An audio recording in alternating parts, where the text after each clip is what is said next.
Hi, it's Fias Tarot. Hello, all signs. So this is your reading pagdating sa energy. No, kung may energy ba ng reconciliation pagdating ng April. Okay? So, syempre, before tayo mag-start, kung hindi ka pa nakakapag-subscribe, please do subscribe and hit the notification bell para lagi po tayo maging updated sa mga mangyayari pa lang. Okay? And syempre, yes, kung may tanong po pagdating sa private reading, just message me sa akin pong FB page for more info. Ganun rin po, no? Pagdating kay Perception of Light. So, ito yung kanya pong FB page. So, tingnan nyo na lang and yeah, don't forget to follow. Okay? And syempre, kung may tanong and yeah, interested sa ating all-in-one Evil Eye bracelet. So, yeah, just message me. This is available in red and black strings. And ito naman ang ating Evil Eye ring. Ito yung old na design, okay? So, this is adjustable, okay? So, yan siya. And, or, Evil Eye necklace. Okay, so ito siya. Okay, yeah, adjustable rin yan, okay? Non-tarnish. Okay, yan po, non-tarnish. And, ang tawag doon, hypoallergenic. Oo, hypoallergenic. Ay, tama ba? Oo. Ayun yung pagkakabasa ko sa gumawa, no? sa, sa nag-manufacture. Okay. So, ang tanong all signs, okay. May energy ba ng reconciliation sa month of April? So, tingnan natin. Let's start with you, Aries. Okay. So, meron bang energy ng reconciliation for Aries placements sa month of April? The Six of Coins in reverse, the Page of Swords. Okay. So, I think, ang nakuha ko dito is hindi reconciliation eh. This is just reaching out. Okay? May chance nang may magre-reach out sa'yo, Aries, kung sino man yung iniisip mo. Okay, may chance. Or kung hindi man, this is silence or stalking energy coming from your person na iniisip. Okay? So, ang nakikita ko rin kasi ang pinakamalakas dito is energy ng reaching out, sabi ko nga kanina, pero hindi naman magiging sabihin nating long term or consistent, no? Yung andito yung communication eh. So, hindi magiging consistent yung communication dyan, no? So, energy ng reconciliation. I think, for me, reconciliation is like coming back or sabihin nating pagkakaayos. Wala akong nakikita ng pagkakaayos dito, actually. Okay? So, there. Next. Taurus. Okay. Taurus placements. May energy ba ng reconciliation sa buwan ng April for you, Taurus? Meron ba? Meron ba? Okay. Three of Wands in reverse, the Star. Okay. So, I think, energy ito ng moving on. Energy ito ng healing. Ha? Mga Taurus? Yeah. The Ace of Cups is in the reverse. So, wala akong nakikitang energy ng may mag-o-offer. Okay, second chances or reaching out. Wala. Okay? Ang nakikita ko dito, this is focusing on healing. Okay? So, healing ang mangyayari pagdating sa iba sa inyo, mga Taurus. Okay? So, mas pag-focusan yung healing process. Okay? So, maybe, ganun din yung ginagawa ng person mo, if ever. Okay? Next. Gemini. Okay. Gemini placements, may energy ba ng reconciliation? Okay. Energy ng reconciliation sa month of April for Gemini, meron ba? Okay. The Page of Swords, the Four of Wands, yeah. Meron po. May chance. Okay. Iba sa inyo, nakakita ko dito ng pwedeng sabihin natin magkaroon ng leveling up. Okay? Pagdating sa sitwasyon nyo. kung ano man ang meron. Okay, reconciliation. May pag-uusap dyan, may mga pagpaplano. Okay? So, in general, reconciliation. Kung ano mang issue meron, may fix. I think by April. Okay? So, there. Next. Cancer. So, Cancer, may chance ba ng reconciliation? May energy ba ng reconciliation in the month of April for you? Okay. Meron ba? The Knight of Coins in reverse. The Page of Coins. Okay. So, communication, nandyan. Okay. Meron ditong chance. Okay. May tsansa ng energy ng reconciliation. Pero the Knight of Coins in the reverse, I think ito yung magiging sabihin natin hadlang sa energy na yon. Kasi si Knight of Coins in reverse, this is like on and off or hot and cold, no, na energy. This is action kasi. Okay? This is action. Kung yung action nito is hindi magiging consistent, I think hindi magkakaroon ng sabihin nating reconciliation. Hindi mafo-focusan yung salitang reconciliation dito. Okay? So, the Page of Coins, this is communication. Ang nakikita ko. Pero, andyan lang nakasilip lang to. Yung energy ng reconciliation, another beginning, new chance, or another chance, no? So, yeah, may chance sana. Depende sa gagawing action or effort nung person na iniisip mo. Okay? So, pwedeng earth sign. Okay. Next. Leo. Okay. Leo, may chance ba or may energy ba ng reconciliation sa buwan ng April pagdating sa'yo? Leo, meron ba energy ng reconciliation for Leo placements? The Star, the Magician. This is sabihin nating healing, fixing. Okay? I think meron dito na mangyayaring reconciliation if matututo ka i-manage yung energy or yung sabihin nating matututo kang maglagay ng healthy boundaries pagdating sa sarili mo. Okay? Yeah, doon mo makikita yung totoong intention, doon mo makikita na magbibigay na ng emosyon, intention itong taong to sa'yo. Okay? Kasi kung hindi,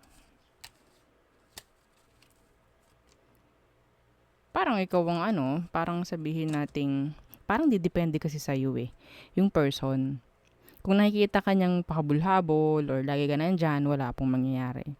Hindi magkakaroon. Pero kung sabihin nating magdo-draw line ka, drawing a line pagdating sa healthy boundaries, yan, mga ganyan.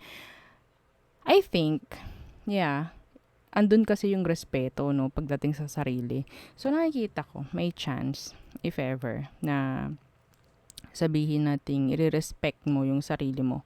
Makikita kasi niya yun. Okay? Reconciliation, kakatok yan sa pinto mo. Okay? So, next, Virgo. Okay, Virgo placements. Energy ng reconciliation by April. Tingnan natin, meron ba? Okay. Energy ng reconciliation for Virgo placements. Okay. Energy, please. Meron ba?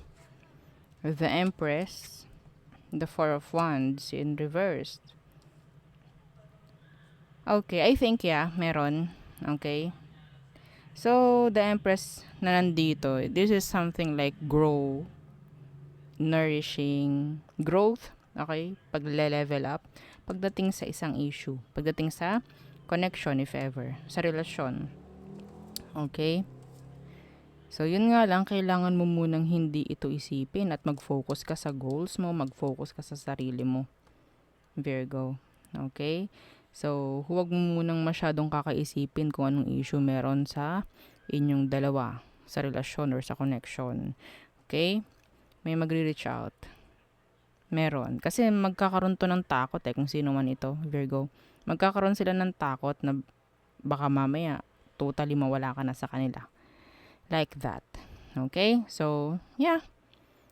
May energy ng reconciliation by April. Next, Libra. Libra.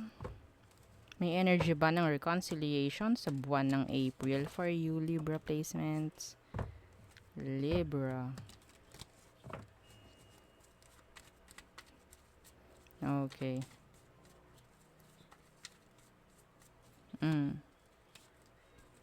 Energy, the Queen of Cups in reverse, the Six of Coins in reverse. So, okay, I think this is a no. Wala pong energy ng reconciliation dito. Okay. So, meron dito a lot of, ito pa oh my God. Okay, the Magician, the Lovers, Two of Cups, pare-parehong naka-reverse. Pero may Eight of Cups na naka-reverse dito. Sabihin natin, pwedeng hindi mabibigyang pansin yung reconciliation, pero nandyan yung hindi pa rin nakaka-move on yung person. Okay? So, wala po ako nakikita ditong pag-reach out, paghingi ng sorry, or kung ano man para magkaroon ng reconciliation sa April. Okay? This is delay. This is, sabihin natin, hindi pa rin totally nakaka-move on yung person mo. Kung sino man to. Okay? So, next. Scorpio. Scorpio. Okay. Tingnan natin. Okay. Meron bang energy ng reconciliation sa buwan ng April? Okay. Meron nga ba? May energy ba ng reconciliation para sa mga Scorpio? The Temperance and the Two of Swords. Okay, the World, the Moon. I think sabihin nating energy ito ng paghihintay. Okay, paghihintay ng taong ito. So, some of you, this is like pagbabalanse na mangyayari. Okay? Maybe this is energy ng kailangan mong parang protektahan yung energy mo. Okay? Pagdating dyan sa reconciliation, hindi mo pwedeng parang gagawing open lang basta yung energy mo for that. Okay? Or for them. Okay? Kasi kailangan mong sabihin nating parang hindi madaliin. Some of you kasi you're in healing process na sinasabi. No? So, wag nating parang sasayangin yon if ever. Okay? Kasi magbaback to zero ka. Mahirap yung mag-heal, di ba? Okay? So, sabihin natin you're on the right path if you're healing. Okay? Pero, ang sinasabi dito, ang energy na meron pagdating ng April is hindi mo kailangan na parang open ka for reconciliation. You need to avoid muna, okay? Kasi kailangan pag-focusan yung mga dapat or mas importante. I don't know why, okay? Kasi hindi naman magkakaroon ng Two of Swords dito kung dapat ba na maging open ka. Okay? So, I think maraming nangyari or maraming beses nangyari yung reconciliation sa inyong dalawa. So, maybe this month, okay, this month of April, yan, kailangan na ng pagdedesisyon kung pwede pa ba or hindi. Okay? So, I think may kailangan ka ng i-end dito. May kailangan ng baguhin. Ha? Okay? Kasi nakakakuha ko ng energy na may mag-reach out. Okay? Just reaching out. Okay? So, yun lang. Next. Sagittarius. Okay. May energy ba ng reconciliation sa month ng April for Sagittarius placements? Meron ba? Energy ng reconciliation, please. For Sagittarius sa buwan ng April. The Nine of Swords. Temperance. A lot of waiting, a lot of overthinking, a lot of energy na low. Okay. Yeah, the Two of Coins. Some of you, pareho kay Scorpio, you need to balance your energy. Okay? If your energy is like sobrang needy, sobrang takot, sobrang isip ng isip regarding reconciliation, I think may delay. Okay? I think may delay. Yeah. Maghihintay ka ng mas matagal pagdating dyan sa reconciliation na gusto mo. Okay? Kailan kaya kami magre-reconcile? Kailan kaya kami magkakausap muli? Enough with that. Kakaganyan mo lalong tatagal. Okay? This is a no. Walang reconciliation or sobrang baba. As in wala. Okay? Walang chance or energy ng reconciliation kung sino man yan. Okay? Yeah, the judgment in reverse, the chariot. Delays. Or pwedeng hindi bibigay sa'yo ni universe. Okay? So, I think hindi right timing ang April para sa reconciliation, no, sa iba sa inyo. Yeah. Kailangan mag-heal din. Okay, next is Capricorn. Okay. Capricorn placements. May energy ba ng reconciliation by April? Pagdating sa inyo, meron nga ba? Meron bang energy ng reconciliation para sa mga Capricorns? By April. Okay. Reconciliation please for Capricorn.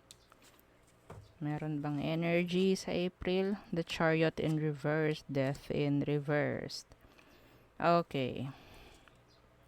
Okay, so I think this is like reaching out. Okay? Wala akong nakikita ditong energy ng pag-grow. This is like a repeat. Pwedeng Scorpio, pwedeng Cancer yan. This is a repeat. Okay? So, wag nyong parang i-delay yung pag-move on. Okay? Wag nyong i-delay. May chance to na magkaroon ng sabihin nating mas magandang resulta kung mas pag-focusan yung sarili. So, I think, ang nakikita ko dito, reaching out, okay, a repeat. Okay, repeat. So, wala akong nakikitang reconciliation. For me kasi, reconciliation is stepping up or leveling up, parang ganyan. Para sa akin, no? Reconciliation, pagkakaayos. Yan ang parang pinaka, ibig sabihin para sa iba, no? Napakababaw. Okay? For me, reconciliation, sabihin nating, okay, kung magre-reconcile, dapat bago na, dapat iba na. Okay? Para hindi na bumalik sa kung anong meron dati. Like a repeat. Wala na dapat tayong panahon dun. No?